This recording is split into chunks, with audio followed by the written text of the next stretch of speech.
Ladies and gentlemen, good evening and a very warm welcome to the latest in our series of Doha Debates, coming to you from the Gulf state of Qatar and sponsored by the Qatar Foundation. Back in October 2001, it seemed to Britain and America like a perfect plan. Bomb al-Qaeda out of Afghanistan, end the drug trafficking, and help to install and support a new democratic government. But it didn't work out that way. Nearly 9 years later, Western forces are bogged down in an increasingly bitter war with the Taliban. Democratic elections have been tainted by widespread fraud. The narcotics trade and corruption have proved endemic. Now, many voices in the West are expressing the view contained in our motion tonight. This House believes this Afghan government is not worth fighting for. But what do you think? Our panel brings a high level of expertise from inside and outside Afghanistan. Speaking for the motion, Peter Galbraith, the former UN envoy to Afghanistan, who says the UN covered up election fraud in the country. Alongside him, Mirwaise Yasini, first Deputy Speaker of the lower house of the Afghan Parliament. Last year, he ran a brief and unsuccessful campaign for the presidency. Against the motion, Shukria Barakzai, one of only a handful of female members of the Afghan Parliament and a prominent women's rights campaigner. And with her, Lawrence Korb, defense analyst and former Assistant Secretary of Defense in the Reagan administration. Ladies and gentlemen, our panel.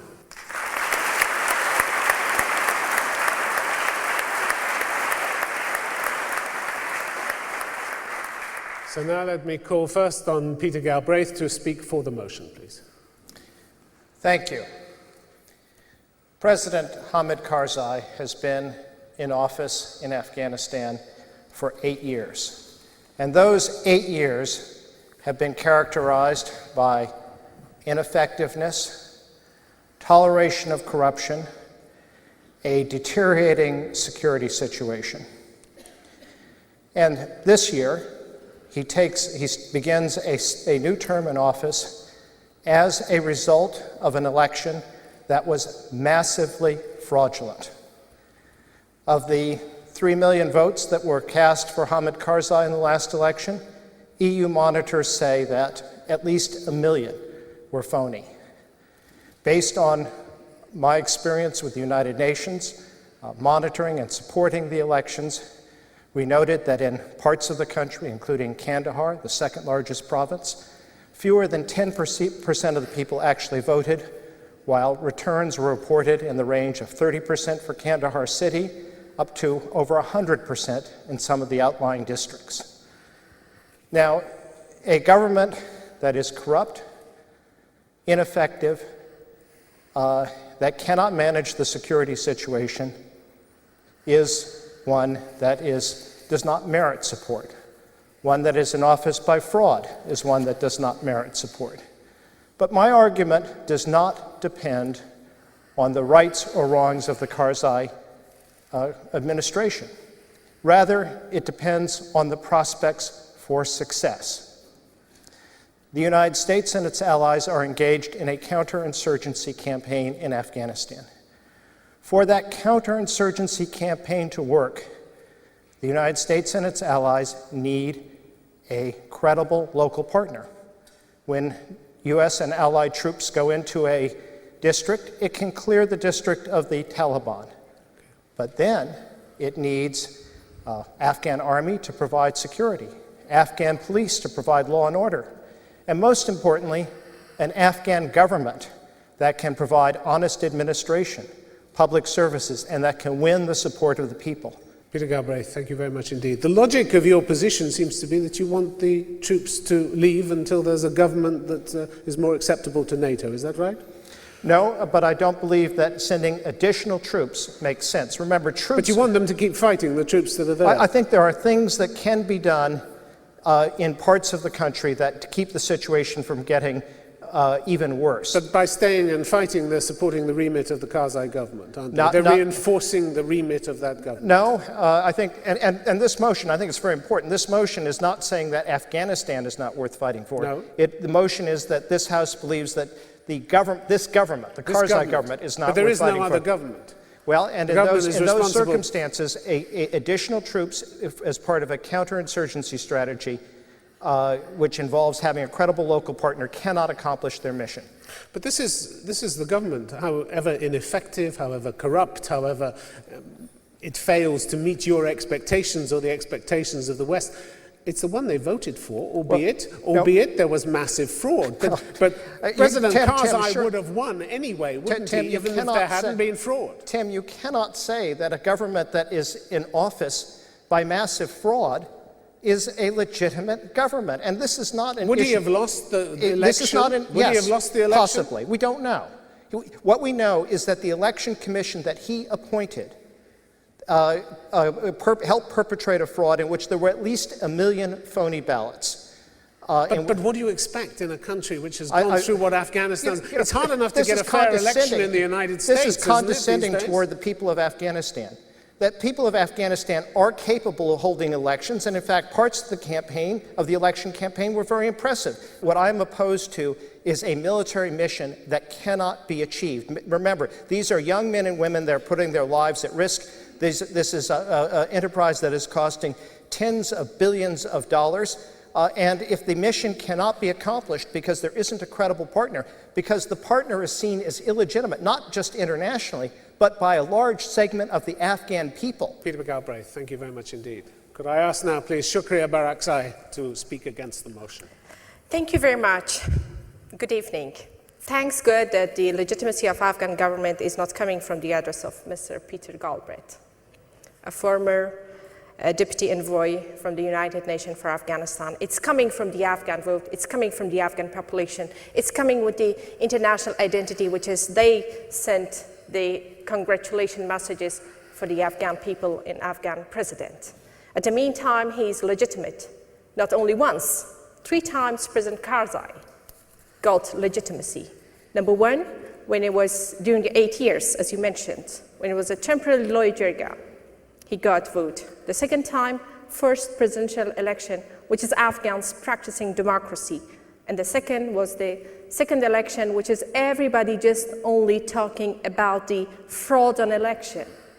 You will never understand how it's difficult for Afghans to pay their own life for practicing democracy with the name of election. There was a lot of casualties among our police, among our civilians, and there are lots of people putting their own life in risk to succeed these procedures. At the meantime, the government, when you say and blame that they failed, they are not successful, and they are corrupt.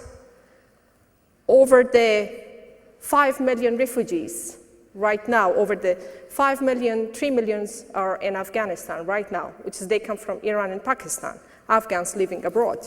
Today we have 7 million children which is going to the school. From 2002, we have 0 police, 0 number of national police and national army. But today, just only the number of our police is 160,000 with a uniform, with the responsibility. We are a young government to doing lots of job in once, state building, nation building, counter narcotics, counter corruption, and having or making a government. Could you come to a close, please? Don't forget that the part of the government was complete, in fact, 4 years before. Thank you very much indeed. Nobody disputes that the Afghan people have paid a high price and that they've suffered a lot, but 7 years into the reconstruction process, you're having millions of Afghans suffering human rights violations, and the government apparently not very interested in that either. Why? Yeah, Why? Why? Because when the Bonn Agreement was made... And they're worth fighting for, people who couldn't care less about human rights? No. Silent majority in Afghanistan, they want justice.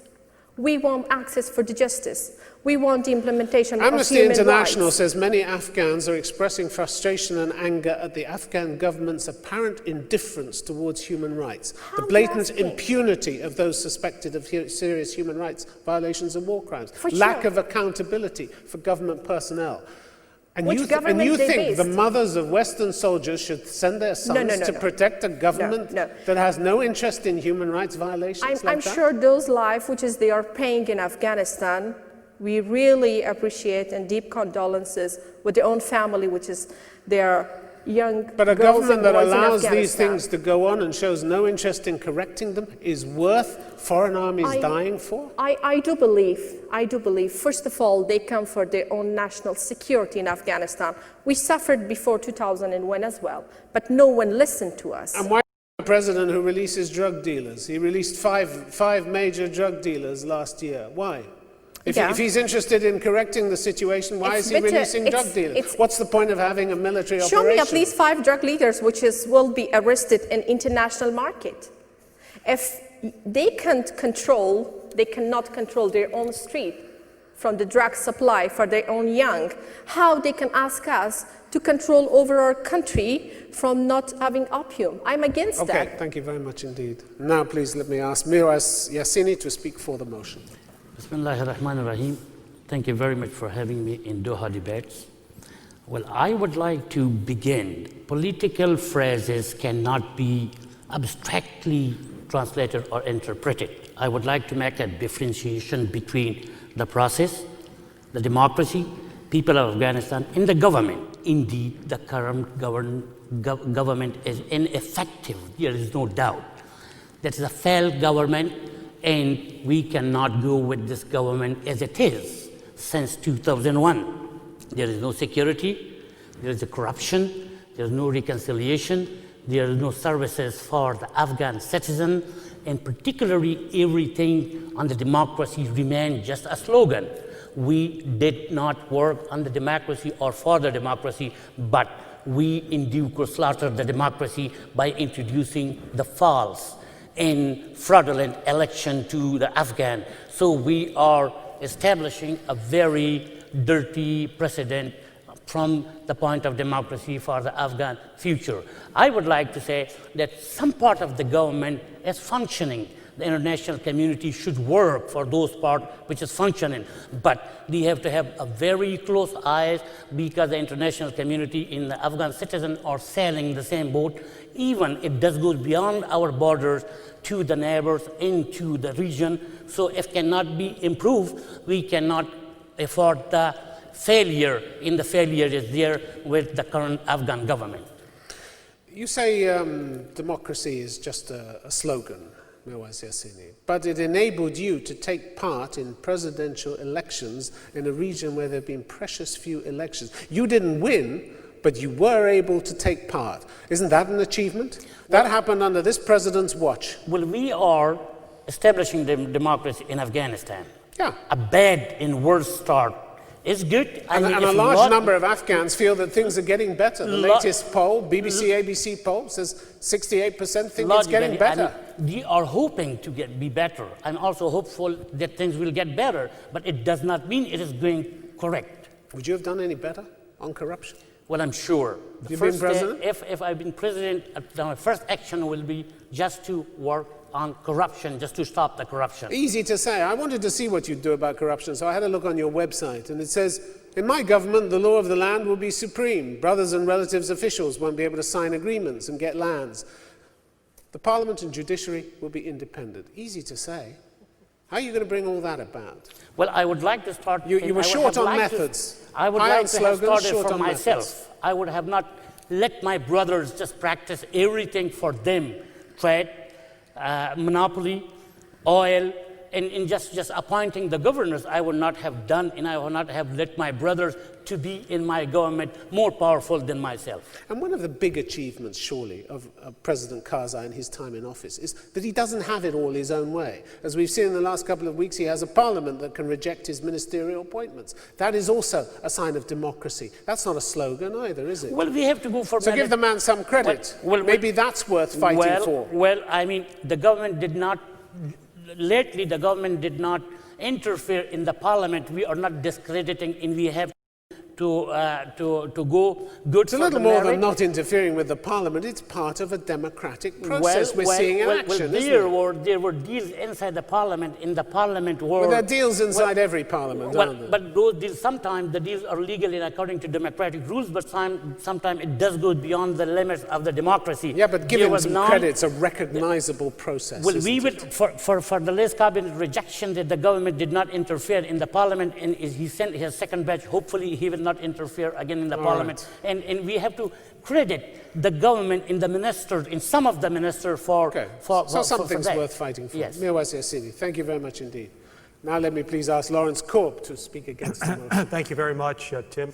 I think this government is worth fighting for because it's supported by the people.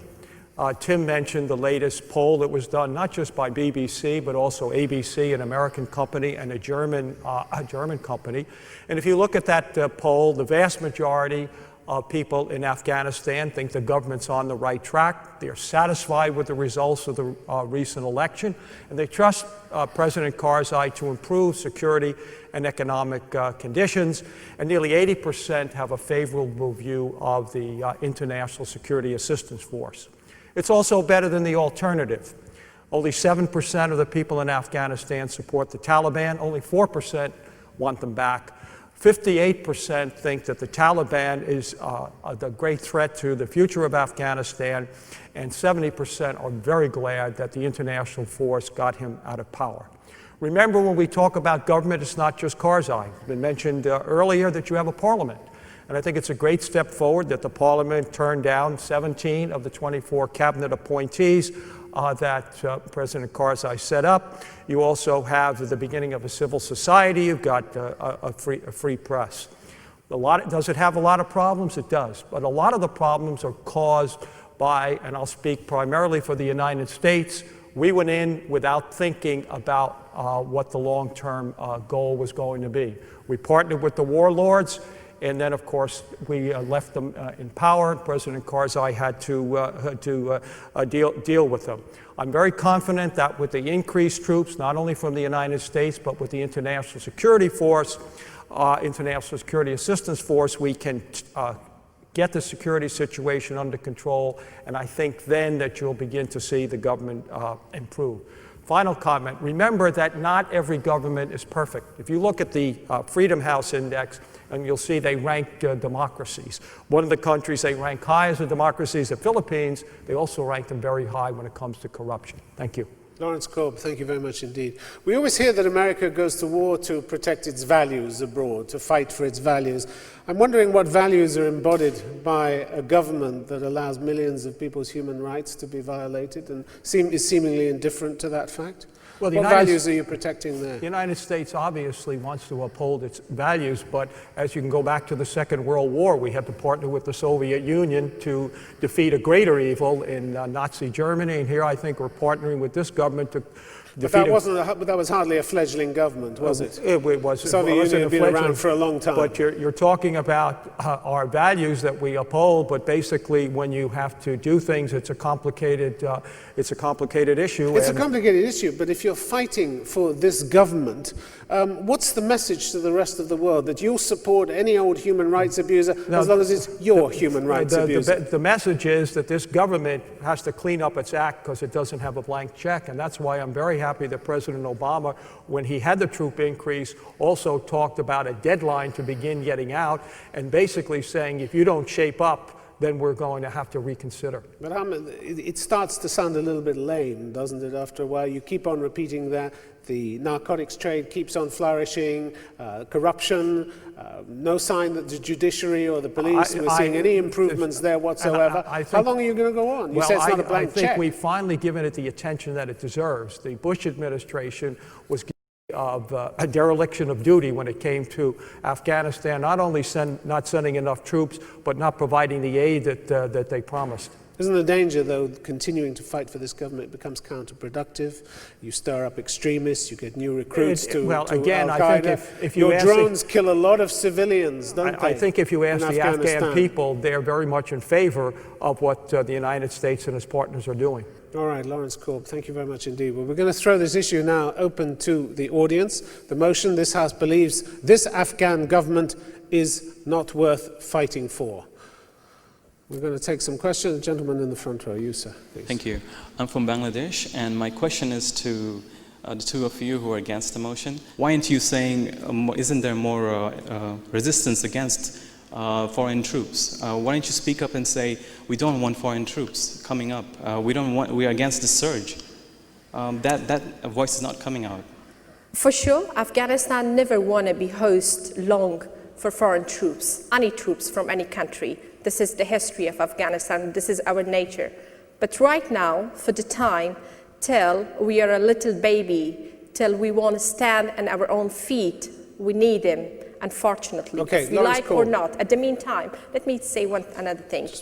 We are against any other action, starting from civilian casualties, searching house, and other things which is against our tradition, custom, constitution, and all international conventions in Afghanistan, which is most of the time the international troops are doing. Okay, Lawrence Cole. I think it's important to keep in mind the United States does not intend to be an occupying another colonial power. We want to get out of there. And a lot of people did not believe we would ever leave Iraq. We withdrew from the cities on the 30th of June. We're going to be out completely by the end of 2011 because the Iraqi government asked us to do that. Okay, I'm going to take a question from the gentleman in the fourth row there. You, sir. Good evening, ladies and gentlemen. I'm from Afghanistan, and my question goes to the proposition side of the motion. You supported the process. You supported the government. You were standing. You means the organization was standing with Hamid Karzai, supporting him throughout the process. But now, at the end, you're leaving him alone. You supported the government, and tell me what's UN doing about the civilian casualties there? Thank you for that question. The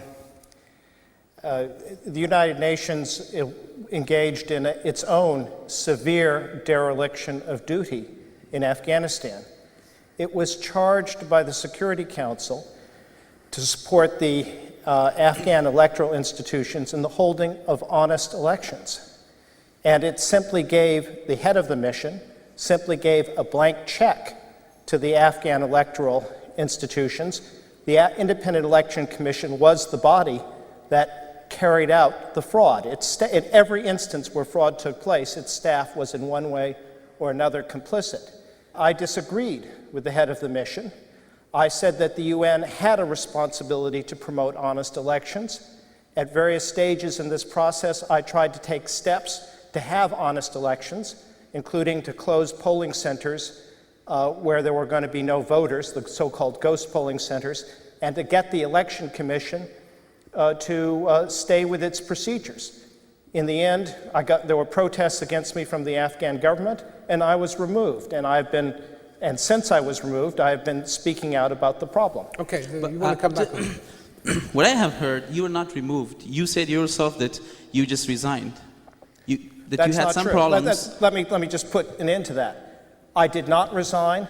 I was fired for having raised the issue of fraud in UN-funded and UN-supported elections. I find that to be quite extraordinary. Okay, let me ask you, where are you on the issue of the Afghan government? Is it worth fighting for from your point of view? You're from the Afghan government could do better. But I cannot blame Afghan government. I cannot blame the Karzai. Karzai came to a ruin. There was no country, nothing. There was no government. I think I appreciate his efforts in bringing the country together. And I have one comment to Mr. Yasini. Well, he's got one for you as well. Okay, just one question. You were a part of the government. I believe in 2005 and 4. You were one of the high-ranking members in the Ministry of Interior. You were dealing with drug trafficking and these kind of issues. And I remember that drug trafficking was dramatically increasing those times. What have you done about corruption? What have you done about trafficking? And why are you leaving the government if you want to fight I think that's enough questions. Thank you. Thank you very much. First of all, I was not official of the Interior Ministry.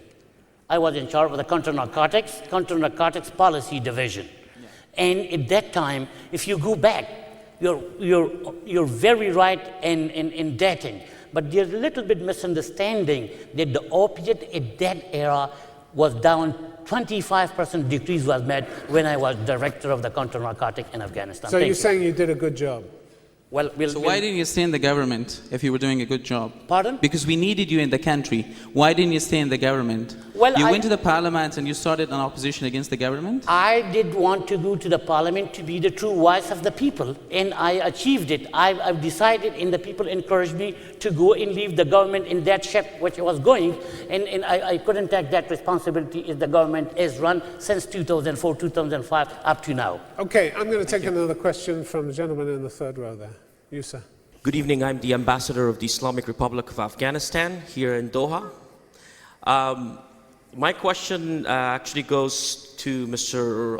Galbraith, who was recently removed, or as he indicated, fired from the UN, and also Mr. Yasini, a presidential candidate that only won, let me say, won 0.9% of the votes in this last democratically elected election. Okay, could we have a question, please? Now, the alternative, what sort of alternatives did you provide us? What, instead of this current government, I have not heard a viable alternative or solution.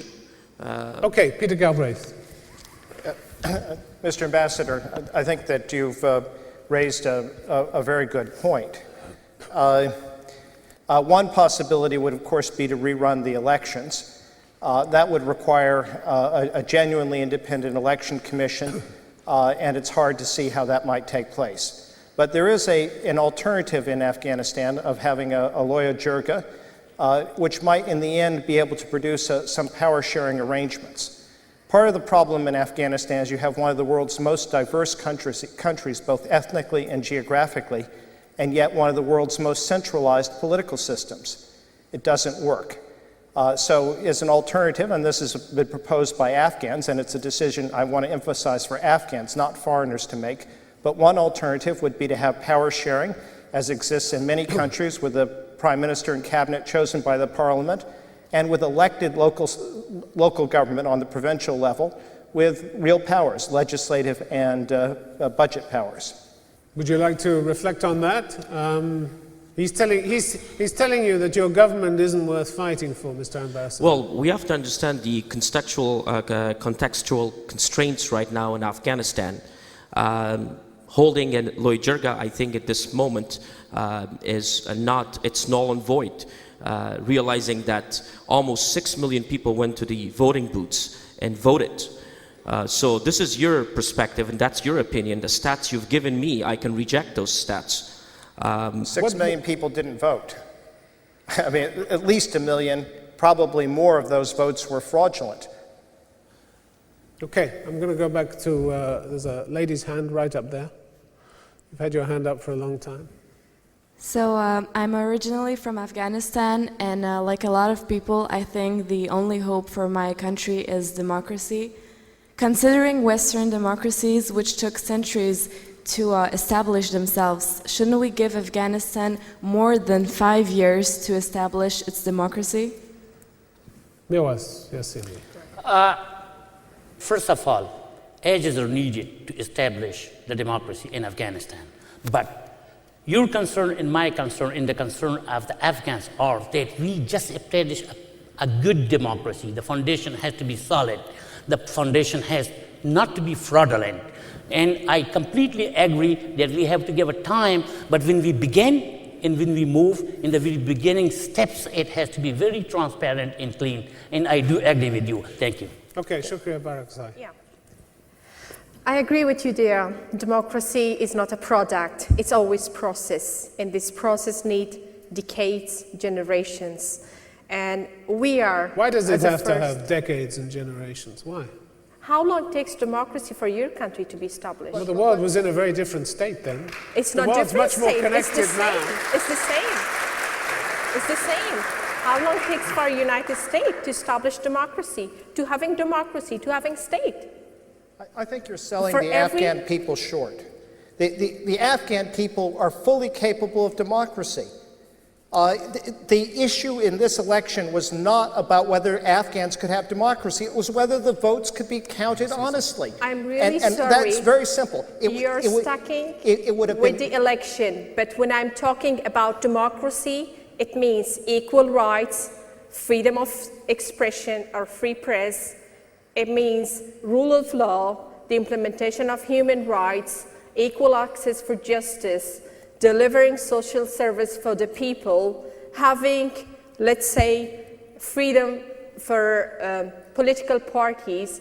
These all values we survived and share powering check and balance system. Okay. It's all democracy, not only the election that you came for a few months in Afghanistan, and after that, I'm sorry for your job that you lost, but it's not the fault of Afghans. It is the fault of your institution. We tend to confuse too often elections with democracy. They are not, okay? It's civil society that you have to build, and that's the key thing. Even if you had a perfect election, unless you had built civil society, free press, independent judiciary, independent parliament, it's not going to work. And I think if you take a look, not only did they turn down several of the ministers that Karzai proposed, but he appointed 7 really good ones. If you take a look at things like finance, education, agriculture, these are really good people. So I think you're moving in the right direction. Okay, gentleman in the 5th row up there. Hello, I'm Qatari. I want to ask what makes the Afghan government a legal government, since Taliban didn't take a part in it and there's a fraud in the election? Here was Yasini. Well, the Taliban did not get a part in it because you could not get a part in it. Number one, I have to admit that.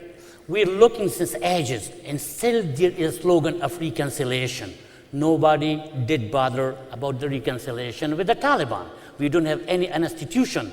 And that's what we are trying to say, that this government needs to be improved in order to get to the reconciliation Shukria, with the Barakzai. Taliban. Legal government, is it? I do believe that Taliban also is those whom they are Afghan. They are part of the country and they have equal rights according to constitution that I have. It's also depend on them. I think one question is always in my mind. They are not accepting the all legitimate procedure which start from 2001 till today. It not means that they didn't participate in the election. I will tell you, there was a guy which is former Taliban governor. He was also standing for the presidential election, and he also got a good number of the vote. And also we have in our system some Taliban, which is they are elected by the people. They are the reality and they are the truth. But it not means because the legitimacy is not coming from their address. They are as a civilian, they are as a people, they can join all democratic procedures, but not with the violence, not with the crime, not with the suicide attack. Okay, gentleman in the 3rd row. My name is Hashmat Musli, I'm from Afghanistan. You talked about values, and I would like to talk about values. To win peace, you must wage peace. It's a plagiarism, it's not my quote, I forgot who said it. But you seem to have a schizophrenic political stance. From one point, you are saying that the country is in such a mess, we need more troops. Who are you addressing that to? The camp that is for more bloodshed. You are saying that the country is in such a mess, we need more blood because we've done a good job. I get surprised. Lawrence Korb, do you want to take And that? when the getting goes tough, I'm sure that those who have double passports will flee Afghanistan, like past prime ministers and past ministers. Yeah, they left were Afghanistan. Lawrence Where is Korb. the former minister for finance? Okay, you've had your question. Lawrence Korb. I think a lot of American and coalition forces are dying. 520 died last year. 15 have already died in 2010. And they're dying to give the Afghans the opportunity to choose their own destiny. We have no interest in running Afghanistan, being like the Soviets or like the British when they came. We're interested in helping the Afghan people make their own choices. And they have a limited amount of time. And they're going to have to basically, their future is in their hands. After a couple of years, we will have done all that we can. Now, we also have a national security interest in it. We do not want to see, and we is not just the United States. Remember, there's 45 other countries there, okay, that are concerned that if the Taliban should come back or should there be chaos there, it could spread all throughout the region. We haven't mentioned it, but the whole question of what happens in Pakistan if Afghanistan collapses. Okay. The Taliban is not going to come back. Let's be clear. The Taliban is an entirely Pashtun movement. Afghanistan is only 45% Pashtun. It has no support among the other communities, the Tajiks, the Hazaras, the Uzbeks. And so as long as there's some support for the non-Taliban elements, which also include many Pashtuns, they are not going to come back. The Taliban in Pakistan is also basically a Pashtun movement. The Pashtuns are at most 15% of Pakistan. They're not going to take over Pakistan. which incidentally is a much more stable country with institutions than a lot of people are giving it credit for. So let's have some realistic perspective on what's at stake here. Okay, Mirwaise, Yasini. Well, I would like to have, first of all, a point with my co-speaker and then a point with Lawrence. Can we make them brief? We have a lot of very questions brief. out there. I'll try to my best. First of all, Taliban coming, don't try this chance. Don't jump out of the plane without parachute. If the foreign forces are not there, the Americans are not there, Taliban will make it very easy to come back and conquer or to attack Kabul. So don't underestimate the enemy, number one. So the government is worth fighting for then? Well, the process is worth fighting. The government itself is a problem. The process to fight is for embodied in the government, isn't well, it? whatever is it that does go, the ball goes back to the courtyard of the United States and our Western allies there. Because my second point was maybe answer of your current point to Lawrence, that don't support the drugs lord, don't support the corruption, don't support the bad governance. Please do support the democracy, justice in Afghanistan, in valuing your sacrifices. Lawrence Court, you want to answer that point? I think we are, because President Obama has made it very clear to President Karzai, if he continues to do the things that you're talking about, the international community is not going to continue to help him. He's got to limit him. Don't forget that a lot of the problems that you're talking about were caused by the fact that we went in there, created a vacuum, and then walked away. And that's part of the problem that you have. In my view, it was criminal for what the United States did by going in and then ignoring the place. President Bush promised a Marshall Plan to the people in Afghanistan and never followed up. So what do you, Ambassador Galbraith is right. They might be 15% of the population, but the people will go with them if they're afraid, like they did back in the 90s. So we are just waiting the result on the ground. Okay, Shukria, Barakzai. Yeah. I was one of the optimistic Afghans when the United States came after Taliban. But when they came, they say, we will provide and support democracy and there will be Marshall Plan. What was the Marshall Plan? They jumped to the Iraq. They leave Afghanistan because they believe the chapter is closed. This is the final. But today, again, they come back and again, they are paying triple. Okay. Why? Why? Just because finish, please. They didn't invest on the infrastructure in Afghanistan. They didn't listen to the silent majority in Afghanistan. They support, again, wrong people for wrong process. Okay, lady in the second row. I'm from Sudan, and my question is for the proposition. The alternatives that you proposed were rerunning elections and power sharing, both of which need voting and which need also people to vote. So if the presidential elections, as you said, were unfair and were filled with corruption, what makes you think that these alternatives will be any better? Peter Galbraith, this was your idea. I think you clearly, if you're going to have reform of the electoral system, you need to have an independent election commission that's not going to be the servant. Who should reform it? Well, in the end, this is going to be the Afghan parliament and legislative process that has to reform it. But if it's not reformed, then the international community shouldn't pay for the elections. These elections were Isn't that what happened with the United Nations supporting the past elections? Well, the United Nations raised $300 million from Western taxpayers to pay for this election, and those people thought they were paying for an honest election, not a fraudulent one. There's going to be an election in May for Parliament with the same commission in charge. The election cannot be held unless the international community pays, and I think it would be absurd to pay unless you thought it was going to be an honest election. There's another point about these elections, though, that's so critical. This fraud has made the military mission much more difficult for the foreign troops. Since they don't have a credible local partner, they cannot accomplish their goals. As a result of the election, more money is being spent than would otherwise be spent, and people actually are dying because of it. Did you want to come back on that? I just want to ask, do you not think that anything can be done to improve the current government instead of trying to disregard it, because we know that it's so difficult to ensure fair and just elections? Look, President Karzai has been in office for 8 years. It is truly hope over all reasonable experience to expect that in the next 5 years it's somehow going to be better than it's been in the last 8 years, especially when the security situation is worse, and again, where he's now in office where so many people see him as illegitimate.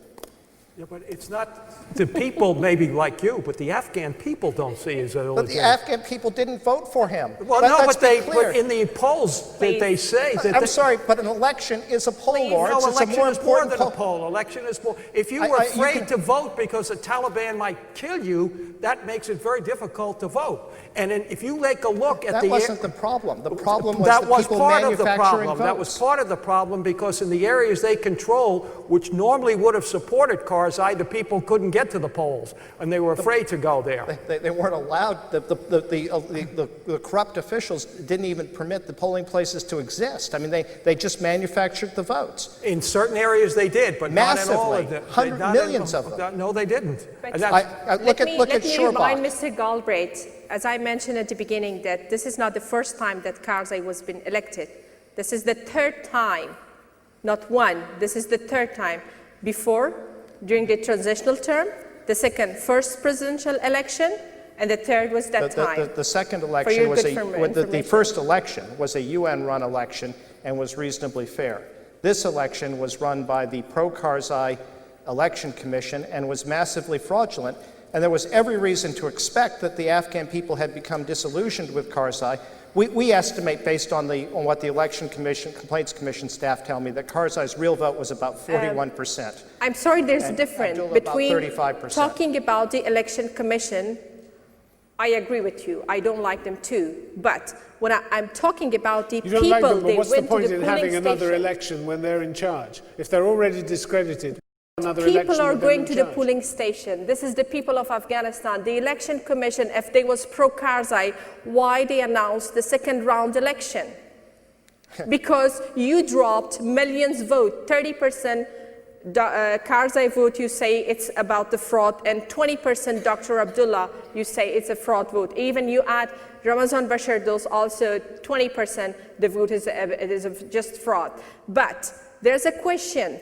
It's not legitimate to say from your address specifically, because if Afghans say it's illegitimate, it's acceptable for me. But for one person which is retired, is not Afghan, how you can talk? You should be responsible from your own work time and your office. Okay, well, let him After answer. that, Okay, you raised all the right, issue let him answer why that. you didn't make a mechanism to be a fair Shukria, election, Barakzai, let because you him was answer that. responsible, Okay. not us. First, let me be clear. It was my responsibility to be... As an institution, Would because you I'm let not him taking speak, it please? personally. It was the UN's responsibility and my responsibility to support honest elections. And since it was obvious that these elections were not going to be honest, the UN should have done more. I tried within the system as a good diplomat. I didn't go public. It was internal. There were profound disagreements. Ultimately, because of this, I was sacked. And so arguably, perhaps I should have resigned. Perhaps I should have gone public before the elections. Perhaps I didn't do enough. And so maybe you're right to blame me. But there was absolutely a systematic failure on the part of the United Nations. But in the end, the fraud that was committed wasn't committed by the United Nations. It was committed by the Afghan electoral institutions. And while you support President Karzai, there are many Afghans who did not support President Karzai, who do not see him as legitimate. Those people were disenfranchised by the result, and those people today are not supporting the government because they don't feel it represents them, because they didn't feel there was a fair election. Okay, all right. Gentleman in the front row. Good evening. I'm an American also. You bring up the point about legitimacy, and I think we should put that off the table for the moment. The bickering in Afghanistan's parliament, the problems with its ministers, they're arguing over a country that they don't have control over yet. You may bring up Iraq as being legitimate elections, but I guarantee if they could not secure their own borders, if they could not stabilize the country, regardless how legitimate they would be, we would still be there. Yeah, but look, if the government is not seen as legitimate by part of the population, then the government is not going to be able to take control of that area. And therefore... Does that still go for the Taliban also? Is the Taliban legitimate? They obviously control parts of the country. This isn't a contest between two forces for legitimacy. The Taliban use tactics, criminal tactics that the government, by and large, does not use. So that in order for the population to decide that they want to support the government, they have to put their lives at risk. And would you put your life at risk for a government that's in office by fraud, whose administration ranks 179 out of 180 on the Transparency International scale? I would put my life at risk for a government that could protect me.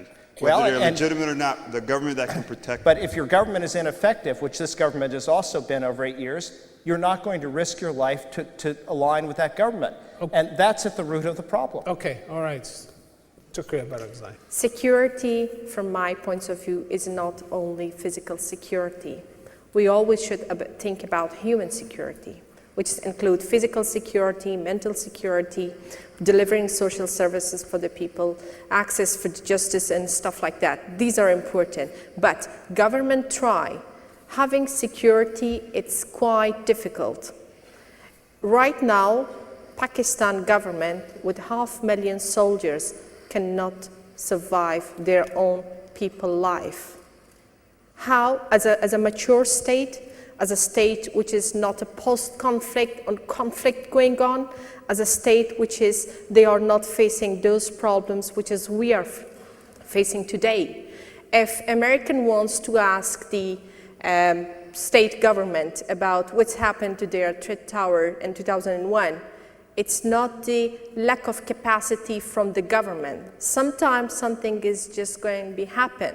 We are trying our best. Thank you very much. And now we've reached the point, ladies and gentlemen, we're going to vote on the motion that this House believes this Afghan government is not worth fighting for. If you take your voting machines, let me just explain how they work. If you want to vote for the motion, that is the side represented by Peter Galbraith and Mirwaise Yasini, you press button 1, the yes button. If you want to vote against the motion, the side represented by Shukria Barakzai and Lawrence Korb, that's button 2, the no button. Whichever one you want to press, please do it now. Right, there it is. 51% for the motion, 49% against. The motion has been very narrowly carried. But it was an honest vote. But it was an honest vote. All it remains for me to do is to thank our distinguished speakers for coming. Thank you very much indeed. Thank you to you, the audience, as well, for your questions. The Doha Debates will be back again next month. Till then, from all of us on the team, have a safe journey home. Good night. Thank you very much. Good night.